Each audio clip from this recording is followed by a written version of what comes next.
If you're new here, welcome. You have landed in the cave-dwelling thermal addicts club, and today we're going to be showing you yet another potent thermal monocular that we feel that you should consider. It's about to get hot in here because it's thermal, and thermal sees heat. Get it? Let's dive into the iRay RH25.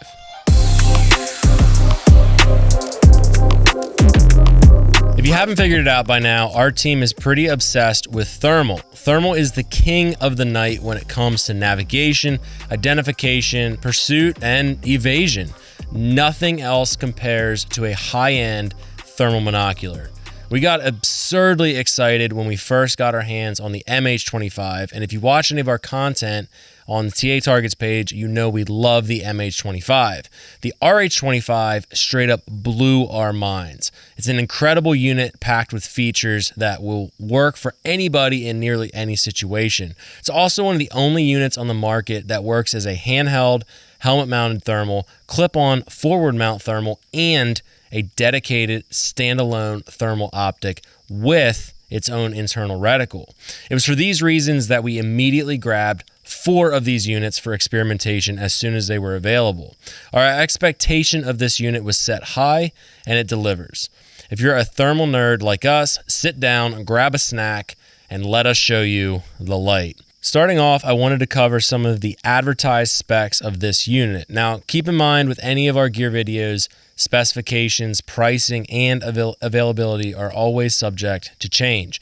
Check out the link in our description for a full up-to-date information suite on this unit. The iRay RH25 features a 640 by 512 core. This is one of the main aspects that people will gravitate towards, as the higher core resolution equates to a better clarity of the image. Optical magnification varies based on the setting chosen within the unit. And in helmet mode, for example, the magnification is 1.3x. In clip-on mode, the unit will switch to a true 1x base magnification for use with LPVOs or other optics like the 1-10 on my left. The RH25 features a 12 micron sensor. The refresh rate is 50 Hz, which makes running shots on animals seamless. Some slower refresh units are going to make moving shots either impossible or nearly impractical. Objective focal length is 25 millimeters. The objective diameter is also 25 millimeters. The advertised detection range of this unit is 1,375 yards. The RH25 is unique as it comes with internal video and photo capabilities in factory form. Advertised operation time is 4 hours on one 18650 battery. The weight comes in right around 13 ounces. The RH25 is also IP67 weather resistant and designed to be used in most weather conditions. The RH25 is a bit chunkier than the MH25, but the aluminum housing and the larger size and weight does equate to a more refined, higher performance optic for all uses. While we are on the topic of scopes and forward mounting this unit, I wanted to discuss some of the details that I have found with the RH25 regarding magnified optics. My first finding is that the RH25 operates best as a clip-on in front of an LPVO. So I'm talking about scopes with a magnification base of 1x. The furthest I typically will run the RH25 is in the 4 to 6x range. Scopes that have higher base magnifications can wreck the image quality on the screen of the RH. It really is meant to be mounted in front of an LPVO. Can you use this in front of other scopes? Absolutely. But if your scope has a base of, say, 4x, the clarity will not be the same as running an LPVO. Remember, as a clip-on, when you are zooming in, you're actually zooming in on an electronic screen. The good news is the RH performs extremely well in this role, but it can also be used as a standalone unit if that's more desirable to you, as it features its own built-in adjustable reticle. The specifications can often get very overwhelming, and it's extremely easy to get sucked into that rabbit hole. The best way I could quickly describe this RH25 is it is a high-spec, high-resolution, fast refresh, crystal clear thermal that not only fits in your hand, it also fits on your helmet or your rifle. There really is nothing quite like the RH25 currently on the market. And at this point, I wanted to take a few minutes to go over 2 accessories that I feel that everybody should consider when they purchase the RH25 on our website. The first I already have mounted on this. It is called the pigtail adapter. The pigtail adapter is a proprietary adapter that mounts the bottom of the RH25. It's a section of Picatinny rail combined with a mil-spec dovetail mount.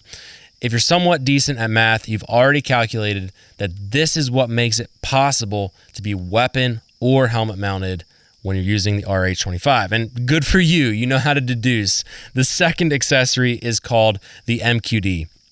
Now, the MQD is manufactured for iRay by American Defense Manufacturing. And this can be seen as a double quick release mount for Picatinny rail sections. One QD section will attach to the bottom of the RH25 to the pigtail. The other is going to attach to whatever weapon you decide to mount the RH25 to. If you desire to helmet or weapon mount your RH25, you will need both of these accessories, and I cannot stress that enough. It does add a decent amount to the price.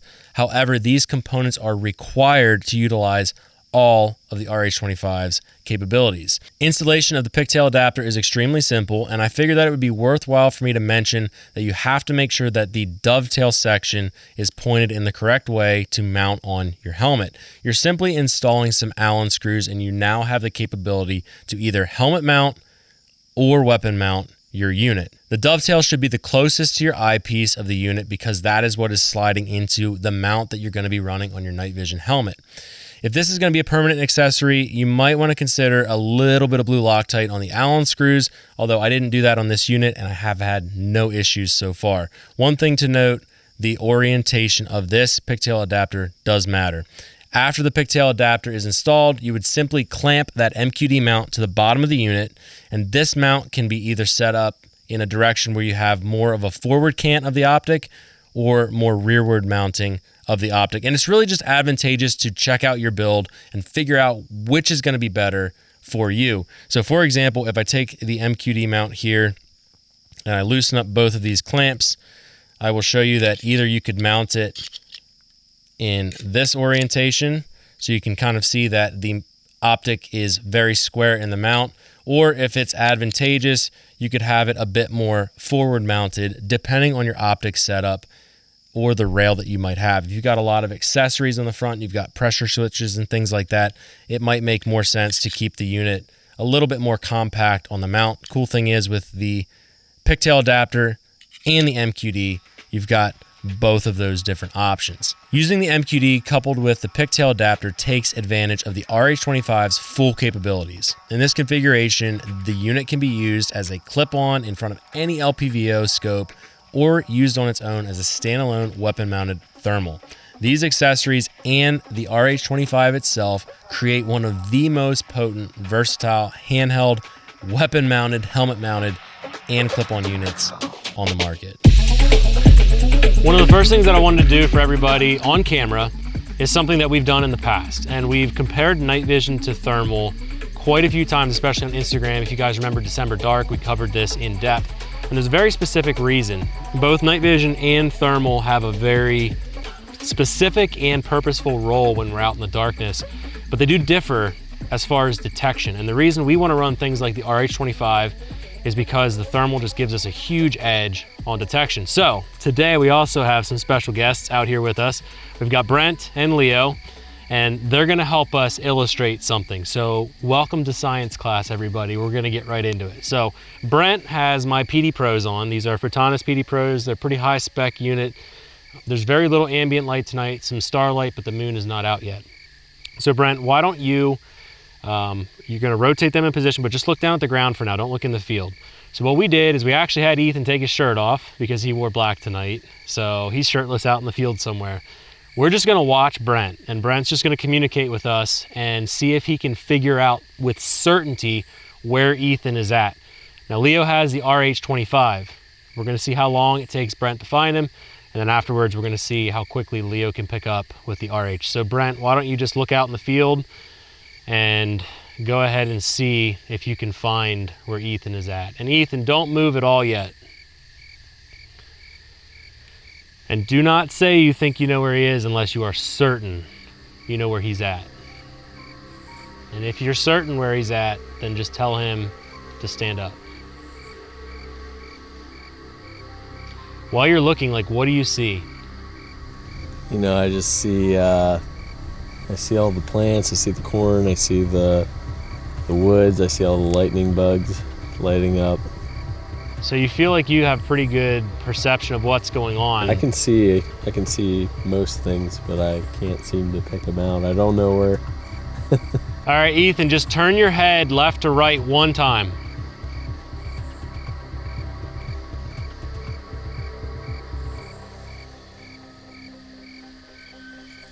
Quickly raise your hand and put it down.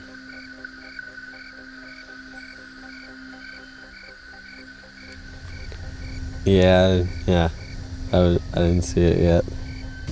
All right, Ethan, slowly start standing up.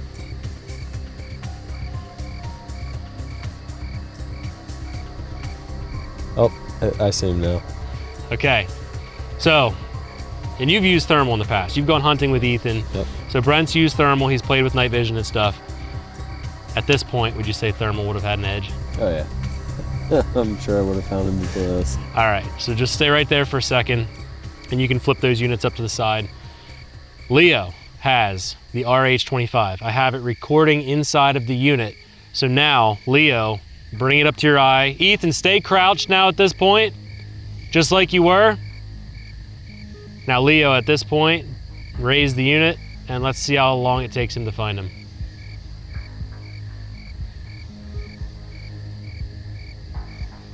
Found him. All right, so about 10 seconds. All right, Ethan, stand up.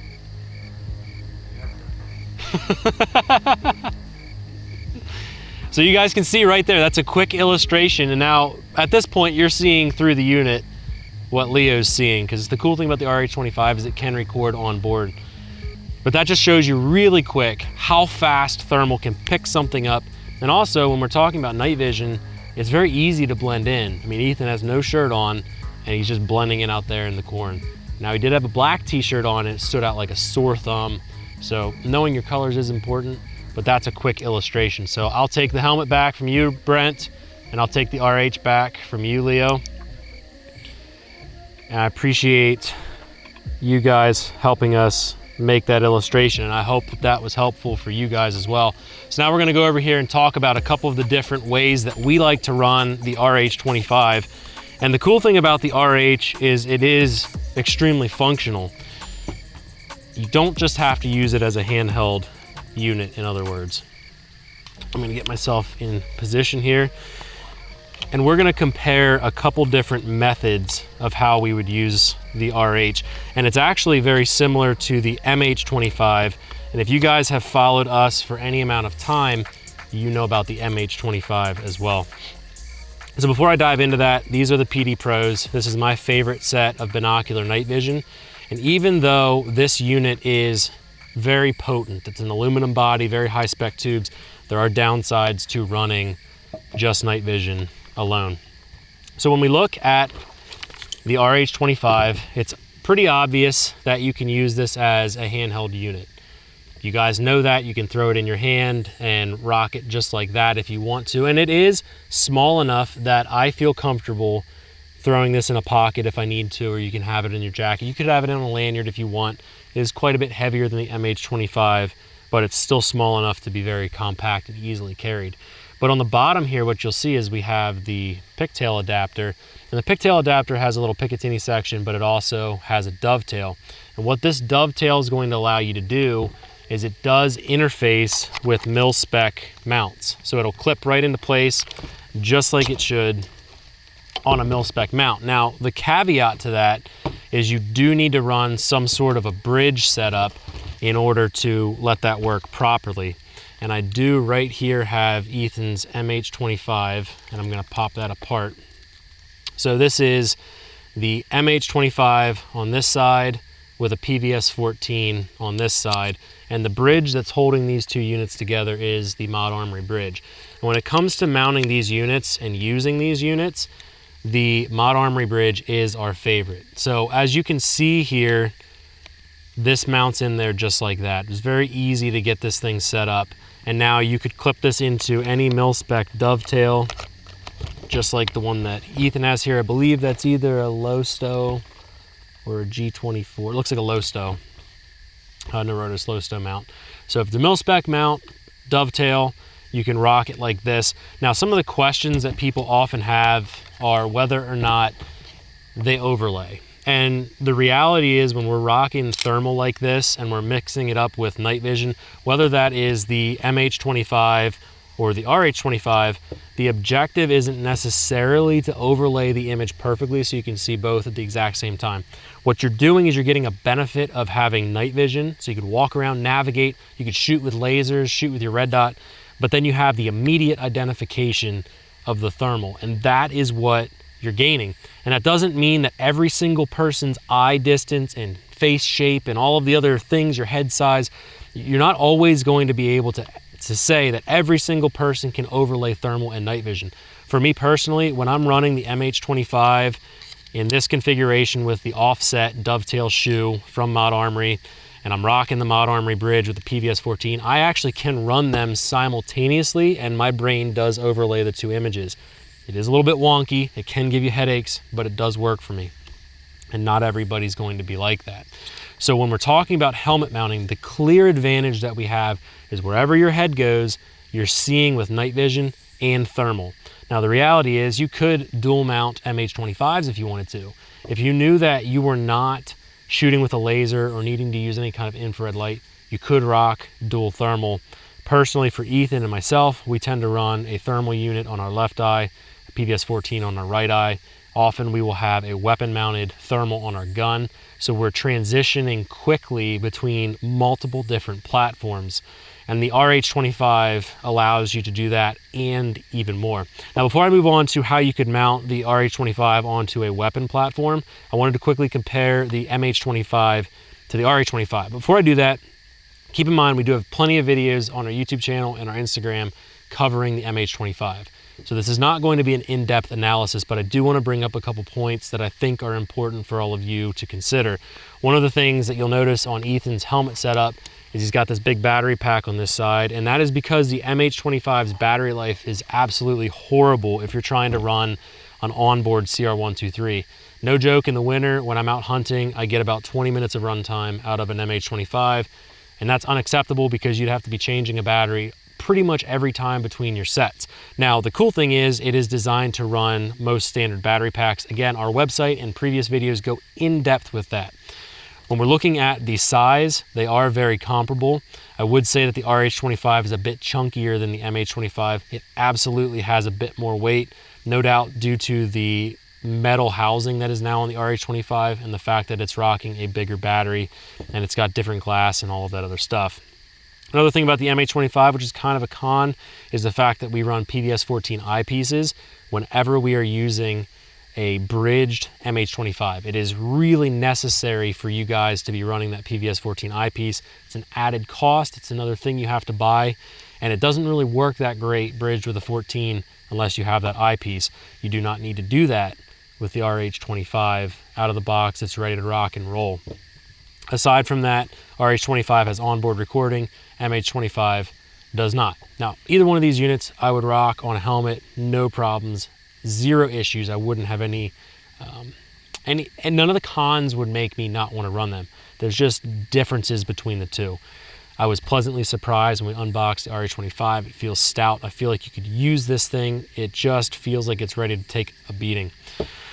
So that's a really quick rundown on the helmet mounted use. Hopefully that covered your questions. If you do have more questions, you can leave them down in the comments section. The next thing that I wanted to cover is kind of move away from the helmet mounts, move away from the bridges, and move into the realm where really the RH25 departs from the MH25. Now on the table here, I have the MQD mount, and I believe that American Defense Manufacturing is making this for iRay. This is a proprietary piece. You'll see it's got two quick throw levers, and they accept Picatinny rail sections on either side.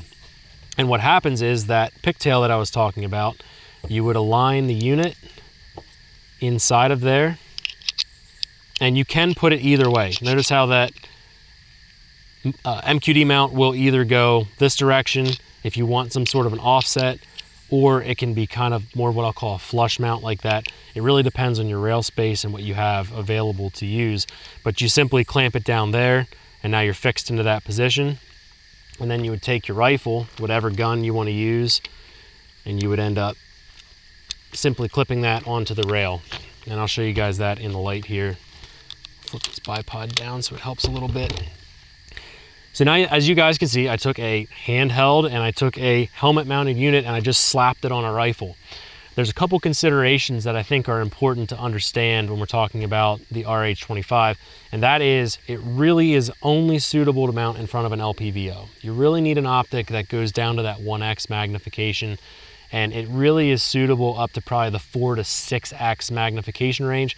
Once you get above 4x, it starts to get grainy, because remember, when we're throwing our lever here and we're zooming in onto a screen. So the resolution is what it is, and you're pushing in on that screen. I like to think of it as like a cell phone photo. If you kind of zoom in, you can see the grain, or really any photo for that matter. But the cool part about this unit is once it's mounted in this configuration, you now have an extremely versatile unit that it doesn't take a whole lot of time to set up. Now, one of the other considerations that we learned after we first got our hands on this particular unit was the fact that you actually have to collimate the unit to your optic. Now, depending on your optic, and if you're switching this between different rifles, you are going to have to set it up for each of those scopes.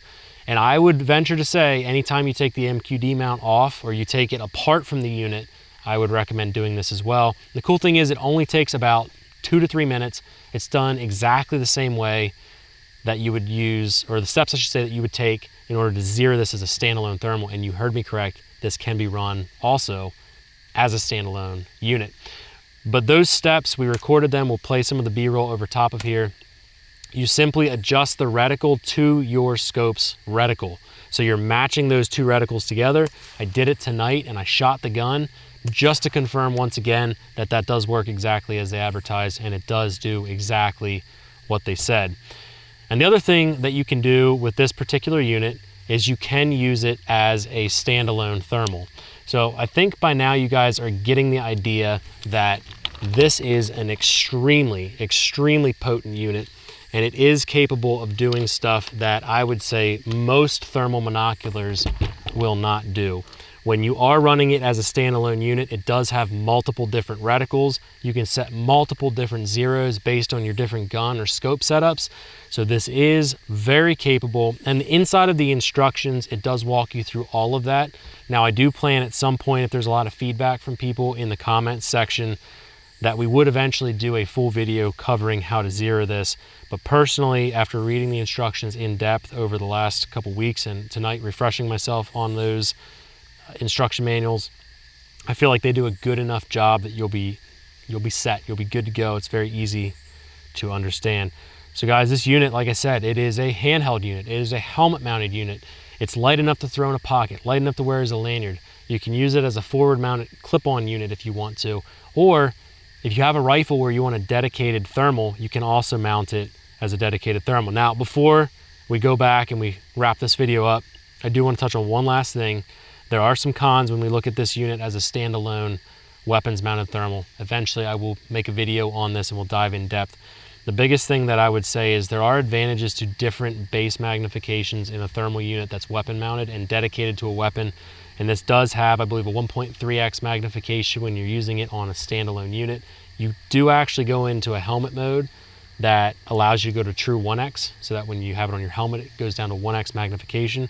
But there are some considerations, there are some drawbacks when we're looking at this being a dedicated weapon mounted thermal. However, it is very capable in that role. It's very capable as a clip-on, and this thing is very capable in your hands or on your head. And guys, there is a reason that we spend so much time with the RH25. At this point, I'm sure everybody already wants to know, how does the RH25 compare to a dedicated handheld, a dedicated clip-on, or dedicated thermal scopes? And here's how I would personally break down those questions. As a handheld, this unit is absolutely excellent. The battery life is much better than the MH25. And if you recall from our previous videos, that was one of our biggest gripes about the MH25. It is heavier than some comparable spec handheld thermal units, but it is no doubt due to the aluminum beefy construction.